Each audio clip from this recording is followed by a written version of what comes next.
জাতীয় সংসদ নির্বাচন এবং গণভোটে ভোট দিয়েছেন প্রধান উপদেষ্টা প্রফেসর মোহাম্মদ ইউনূস। সকালে রাজধানী গুলশান মডেল হাই স্কুল কেন্দ্রে ভোট দেন তিনি।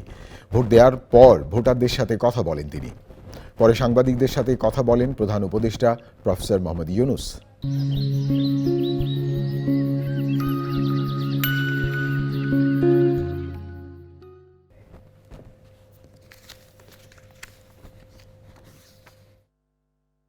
মহা আনন্দের দিন।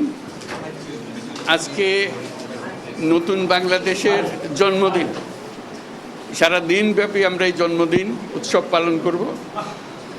এটার মাধ্যমে আজকে যে প্রক্রিয়া এখান থেকে শুরু হলো, এর মাধ্যমে আমরা অতীতকে বর্জন করলাম। যেসব দুঃস্বপ্নময় অতীত ছিল সেই অংশ আমরা সম্পূর্ণরূপে বর্জন করলাম। আজকে থেকে আমরা প্রতিটি পদে নতুন বাংলাদেশ সৃষ্টি করার সুযোগ পেলাম। আজকে জন্মদিন পালন করি, আমরা সারাদিন ব্যাপী উৎসব করি, সবাই মিলে, জাতির সবাই মিলে উৎসব করি। এবং এটা আরও নিশ্চিত হবে গণভোটটা দিয়ে। প্রার্থীর জন্য আমরা ভোট দিলাম, সেটা খুব গুরুত্বপূর্ণ, কিন্তু গণভোটটা খুবই গুরুত্বপূর্ণ।